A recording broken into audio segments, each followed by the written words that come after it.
Assalamualaikum warahmatullahi wabarakatuh. Perkenalkan, nama saya Fuji Siti Fajriani, NPM 10901181115, Program Studi Akuntansi, Fakultas Ekonomi dan Bisnis, Universitas Islam Bandung.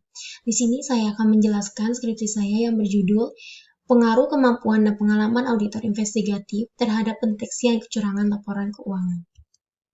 Untuk fenomenanya yaitu di Indonesia, atas audit yang dilaksanakan Badan Pengawasan Keuangan dan Pembangunan atau BPKP, tahun lalu potensi kecurangan ditemukan 1%. Namun bukan berarti kita harus menoleransi hal tersebut, tapi kita harus lihat apa penyebabnya. Bisa jadi sistemnya atau karena ketidaktahuan, perbedaan pemahaman dan kesenjangan. Dilansir dari Antara News 2020. Untuk selanjutnya, pada kasus PT 3 Pilar Sejahtera Food Tbk, Ernst Young Ikatan Akuntan Indonesia atau IAI menilai PT Ernst Young Indonesia melanggar UU Nomor 5 Tahun 2011 tentang akuntan publik karena perusahaan jasa konsultasi keuangan ini telah melakukan audit investigasi terhadap laporan keuangan PT 3 Pilar Sejahtera Food Tbk tahun buku 2017. Dilansir dari indoprimer.com. Untuk kerangka pemikiran dan hipotesis menyatakan bahwa kemampuan auditor investigatif berpengaruh terhadap pendeteksian kecurangan laporan keuangan, serta pengalaman auditor investigatif berpengaruh terhadap pendeteksian kecurangan laporan keuangan.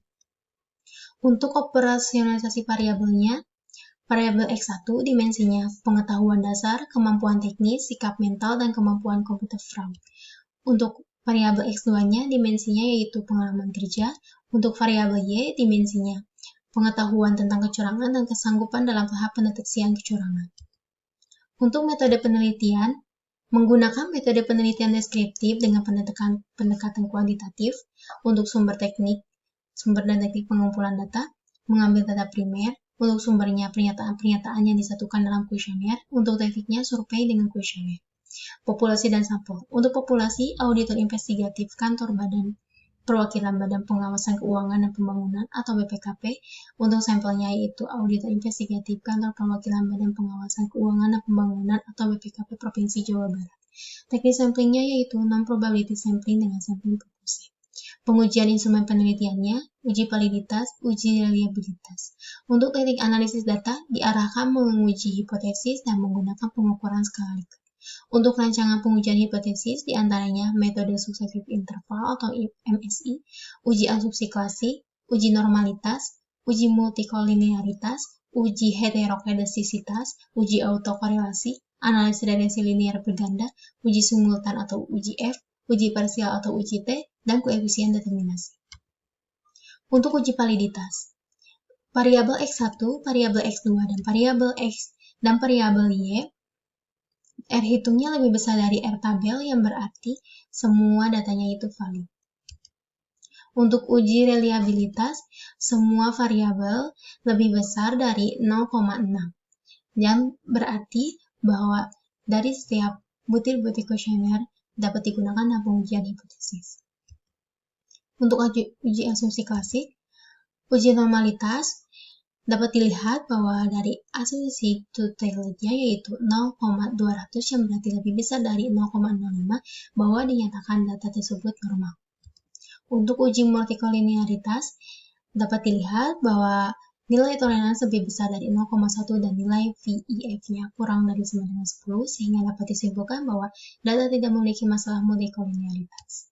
Untuk uji heterokedastisitas dapat dilihat bahwa titik-titik yang diperoleh menyebar secara acak dan tidak membentuk suatu pola tertentu atau menyebar di atas dan di bawah angka 0 pada semua G, sehingga dapat disimpulkan bahwa data tidak ditemukan masalah heterokedastisitas. Untuk uji autokorelasi, ini tidak dapat dilakukan karena berarti uji autokorelasinya negatif, maka dilakukan dengan uji Nantes. Dari uji Nantes terlihat bahwa 1,000 lebih besar dari 0,05 sehingga tidak terjadi gejala autokorelasi. Untuk analisis regresi berganda dapat dilihat dari persamaan Y sama dengan 217,657 tambah 0,139N1 tambah 0,377X2. Untuk uji simultan F-nya dapat dilihat bahwa nilai signifikansinya 0,000 lebih kecil dari tingkat signifikansi 0,05.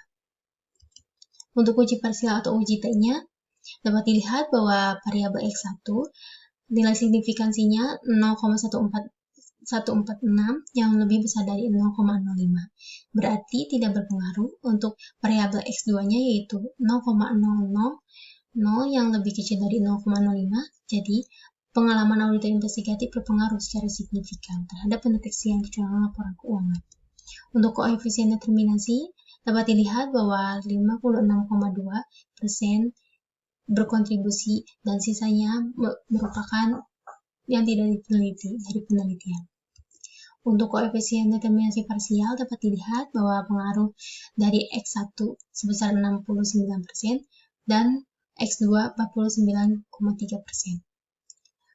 Untuk pembahasannya yaitu untuk X1 dinyatakan tidak berpengaruh, untuk X2 yaitu berpengaruh secara signifikan. Untuk kesimpulannya yaitu bahwa kemampuan auditor investigatif tidak berpengaruh, artinya bahwa auditor investigatif belum tentu dapat mempengaruhi seorang auditor untuk melakukan pendeteksian kecurangan laporan keuangan.